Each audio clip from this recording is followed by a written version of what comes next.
What up, y'all? Welcome to another edition of What's in the Box Track. Look, excellent win.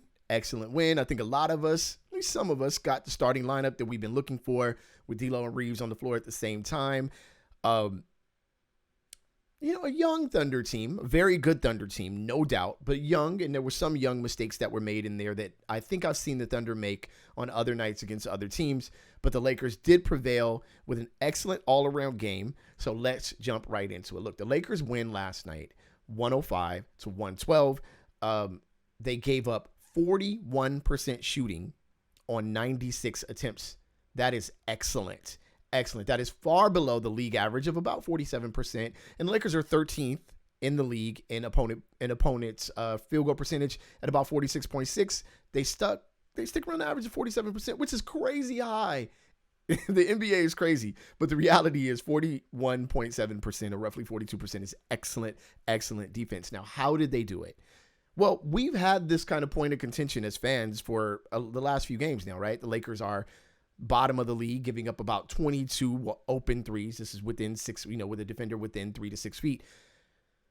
They did that again this night, and it worked out because the three-point shot is a low percentage shot. Ultimately, the Thunder shot 30% from the three-point line on 49 attempts. 49 of their shots out of 96 were from three, over half their shots. I've asked, when will the league get to a point where 50% of a team's shots are from the three-point line? And ladies and gentlemen, we are here.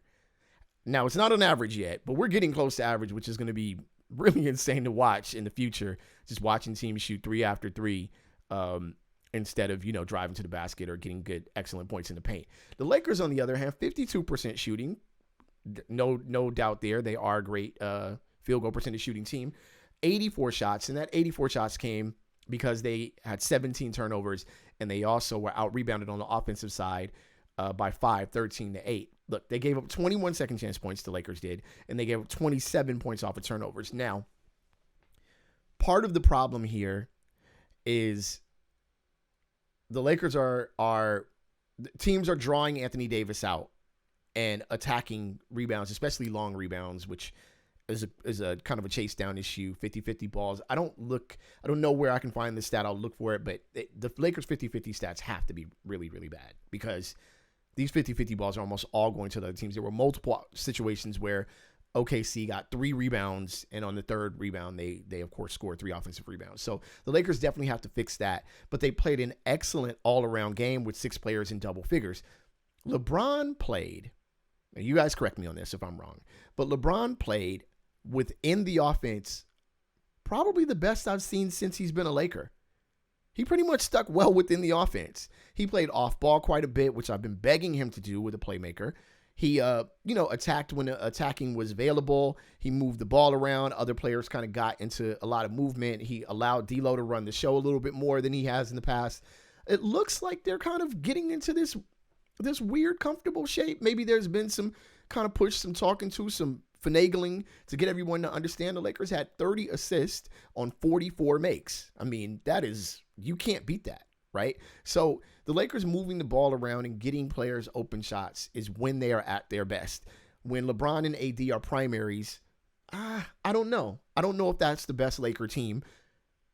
It's the best option for the Lakers as LeBron and AD are their 2 best players. But you sort of want to see other players in that 12, 13 shot range, sort of like D'Angelo Russell, who was 5 for 12, Austin Reeves, who took 10 shots himself. You want to see that range because the defense has to stay honest. Speaking of the defense staying honest, let's briefly talk about the starting lineup. So some of the argument that I received was that the starting lineup should include Vanderbilt. I'm not going to entirely disagree with you here. I think the reality is keeping Taurean Prince in that starting lineup keeps the defense honest, right? We've seen Vando in that starting lineup, and we've seen Vando wide open for 3-pointers, wide open for corner threes, and basically that's a gimme.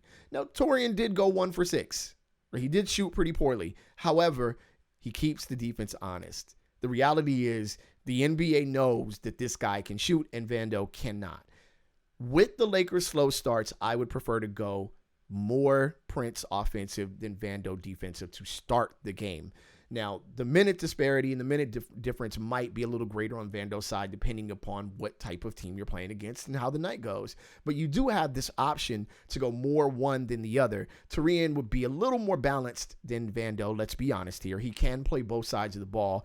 It's just that Vando is supreme defensively, and he's best on your small guards. You guys know the rest of that. I don't have to go too deep into detail. I like that starting lineup. I hope it stays that way. It gives them the best option to offensively start off hot. And if they aren't, then they can pull back. They can make a Reddish substitution. They can make a Vando substitution and go more defensive and have the opportunity to kind of keep teams at bay while they actively score using their primary scorers, LeBron and AD. There's also a lot of conversation about D'Angelo Russell and whether he's a good player or not, or whether people like him or not. And I'm not here to tell you whether you should like a player or not. I'm also, if you can't tell by now, I'm pretty light on players. I'm not like a heavy-handed, that guy sucks, he should do this, he should do that, like a lot of other people are. What I will say is, if you listen to any player podcast or you listen to a lot of the actual people who played the game or talk a lot about it, roles have a lot of value in the NBA.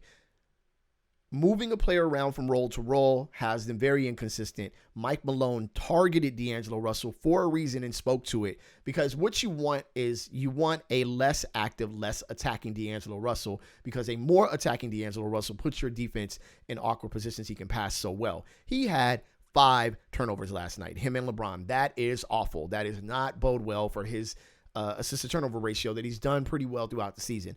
But you cannot leash a playmaker. I was just scrolling through the other night, and Jason Williams, White Chocolate, was on a podcast, and he was talking about how Rick Adelman told him, look, if you miss a behind-the-back pass with your right, try it with your left. Because he's a playmaker. And if you're going to force him into the confines of being a three-point shooter like you did Christian Wood earlier in the season, not a playmaker, but definitely a person who can catch lower and score around the basket. If you're going to relegate D'Angelo Russell to a three-point shooter, just pass in and run to the other side of the floor, then you're not using him right, and you might as well either trade him or take him off the floor. Bottom line. Really the same thing for Reeves.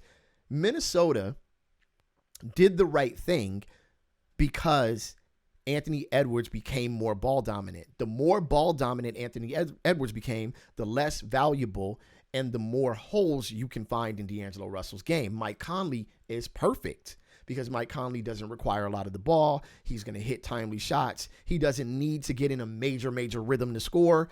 He's a smart defender. I'm buying all that, but I'm not buying it against D'Angelo Russell if I need either one of them to be a primary ball handler, especially not now in Mike Conley's career. So Minnesota did the right thing, but not for the reasons that a lot of people are saying.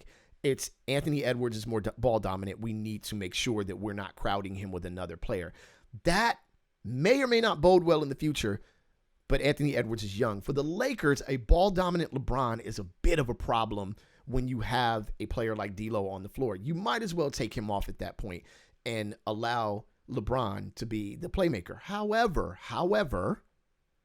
LeBron is 39 years old, and running that point guard position is strenuous for a player of that age that you want to sort of, carry along throughout the season.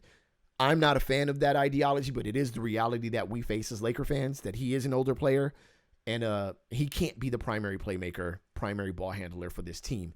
You need D'Lo. If you're going to trade, then, Skylar Mays better be ready to go because you're going to need another ball handler on the floor. Listen, I like this. I'm ready to call it a turnaround. I like how the Lakers won. They looked closer to the pre-IST team last night, really the night before with the Jazz, than they have in a while. We know that D'Lo can score, so we're fine with that. I like the combination of AD and D'Lo on the floor and really off the floor. The interview was hilarious because I don't know why Austin Reeves could not stop laughing during the interview. But we want to see more activity from the guard level so that the AD and LeBron combination can open up for easier baskets, easier shots, easier dives, easier passes. That's what we want to see. Hopefully we see more of that, Laker land. I will holler at y'all next time. This is What's in the Box Trek. You can catch me on Threads, Trek Life, Instagram, Trek Life, or Trek Life Music on YouTube. Like, follow, subscribe, comment, argue, disagree. I'm with all of it. I'll holler at y'all next time. Keep it respectful. Peace.